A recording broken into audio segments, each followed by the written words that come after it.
This is the How To Show, where we talk about optimizing life, money, and happiness one how-to at a time.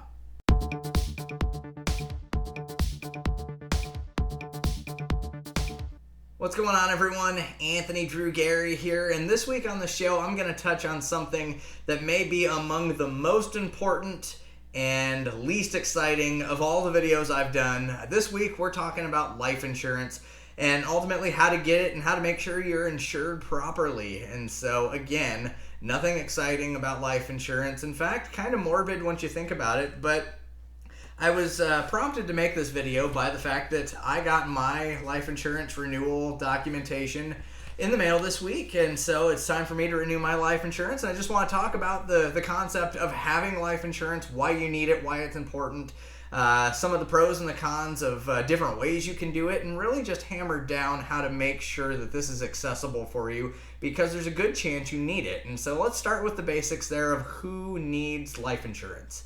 At a really elementary level, basically, if there is someone besides you who depends on the income that you bring in, you need life insurance. And so that could be a spouse, a child, a sibling, a parent, whatever your situation looks like. If somebody depends on your income, you need to be considering getting life insurance, because if the unfortunate happens and you get hit by a bus or whatever the circumstance is, your income is no longer there. And so you need to make sure that there's a backstop between your loved ones and catastrophe if that happens. And nobody likes to talk about this stuff, but somebody needs to. It needs to be said. If you have somebody dependent on your income, you need life insurance. And so the next thing to talk about is the different types of life insurance. And we're going to focus this video mainly on term life insurance. And that is a very transactional situation. You set up for a specific term, amount of time that you're covered for. Typical terms are either 10, 15, 20, or 30 years. And you are covered for a specific amount of money, usually in the hundreds of thousands of dollars, and you set that determination up. We'll talk about how to decide how much insurance you need later. But you set yourself up for a specific term and a specific amount of money, and pretty straightforward. If you pass away during that term, the beneficiary that you claim will receive the amount of money that you have bought in life insurance. Very transactional, if this then that situation. Now, there are other types of insurance products in the life insurance space, and a good number of them have investment components in them, and we're not going to get too far in the weeds on that because of a philosophical belief of mine that the average person can invest somewhere else for a lower fee and leave the investments and the life insurance in two different categories. And with the exception of significantly high income earners or significantly high net worth individuals, this strategy ought to work well for you, separating your investments from your life insurance, and to really focus on term life insurance to cover your needs, again, if catastrophe happens, to make sure that your loved ones are covered. And so the next thing you want to think about is, do you have any life insurance set up by your employer? There's a good chance if you are a salaried employee, your employer contributes, to life insurance on your behalf, either 1 times or 2 times your salary. But the general rule of thumb there is that is not enough coverage to sustain your family or your dependents for a significant amount of time. And so you want to be considering getting insurance above and beyond that. And you really have 2 options. You can either get an additional insurance amount with the policy that your employer has, or you can go find it on the open market yourself. I suspect that more often than not, the policies on the open market will be more affordable, but look at it both ways to make sure that that's the case. So let's talk about how much insurance do you need. There are some rules of thumb here, but every person's situation is a little different.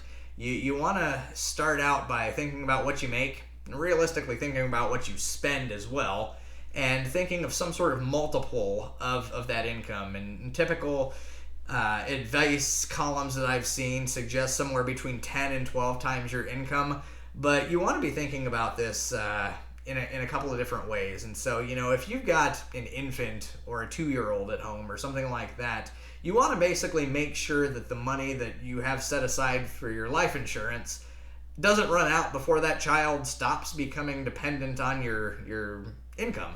And so you want to make sure you've got enough life insurance so that you are covering the needs of the folks dependent on your income for the amount of time they're going to be dependent on it. And so that's only a calculation that you can do. But rules of thumb suggest usually it's somewhere in the neighborhood of 10 to 12 times your income. Could be more, could be less. So we talk about how much you need, talking about how long it can be. Basic term policies range anywhere from 10 to 30 years. And again, this depends on your situation. You know, when we thought about this, we thought about 20-year policies, and in our household, that gets us to the point where my daughter will be 19 years old. My future child will be probably 17 years old, and it is setting us up such that we're making sure that the bases are covered in the event that something catastrophic happens.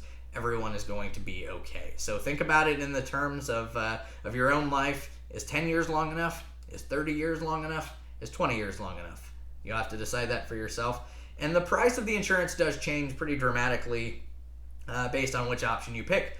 But overall, for the peace of mind that you are getting, this is very affordable overall. And so I want to talk a little bit more about that. And we'll switch over to Zoom here in a minute so you can break down how easy it is to shop generic term rates.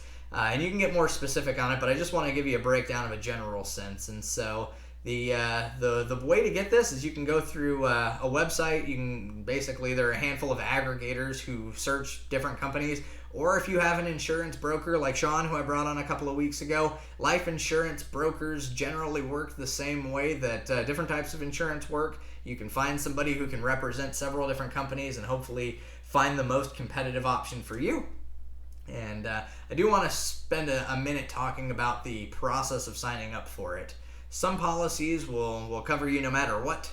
Some policies will ask you to fill out a health questionnaire. Some policies will actually have you go and take some sort of a health physical, either in person or over the phone, because they have to generate what sort of risk they're taking on of the likelihood of you passing away during the term of your policy. This is insurance-based. This is actuarial table-based. And so they're judging the risk based on the type of life you live. And so the more information that you give them in the event that you are healthy, the better chance that your rates will go down. And the inverse of that is true as well. The more information you give them and the less healthy that you are, the better chance that your rates go up. And maybe there's a solution there where you go with one of the options that doesn't require as much information. You have to just basically weigh all the different options to see which one's best for you. And so we're going to switch to Zoom now so that we can talk about how quickly it is to get a ballpark, wet finger in the air idea of how much it costs to get yourself life insurance.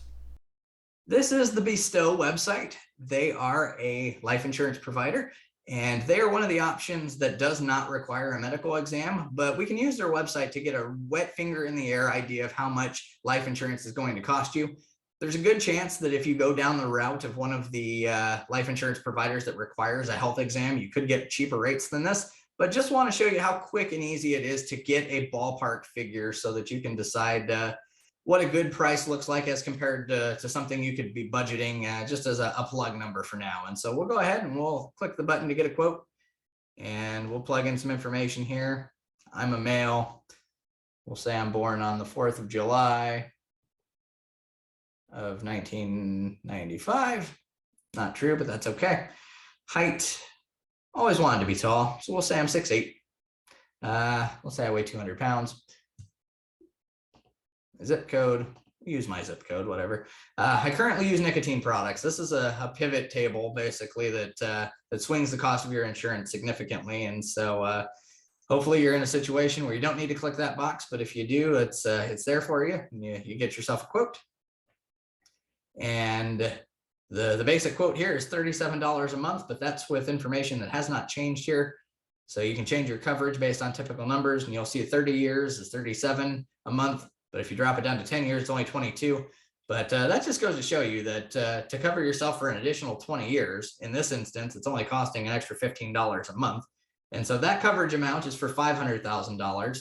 And that number decreases as you pivot down the coverage amount, increases as you pivot up the coverage amount. And so if you want to get yourself $1 million policy, it's going to cost you roughly $70 a month.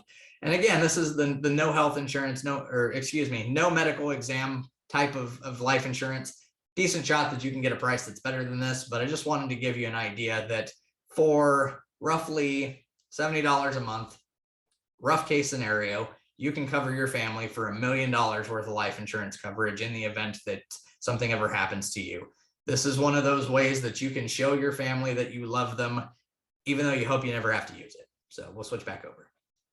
That's going to bring this episode of the show to a close. Again, hopefully this is of value to you. If you have loved ones and you do not have life insurance, please get some. I can't ask it any more bluntly than that. Hopefully you take something away from this. And if you know somebody else in this situation who needs to hear this video, share it with them, please. As always, you can engage with me by liking the video, letting YouTube algorithm know this is a video worth watching, and it is because the content is so important. You can leave a comment down below with any ideas for future topics on the show, or if you want to get in touch with me for any other reason, like selling your house in the Indianapolis market. Happy to help with that as always. And you can check out the podcast as well by searching The How To Show or Anthony Drew Gary on the podcast player of your choice. Until next time, this is Anthony Drew Gary, host of The How To Show, signing off.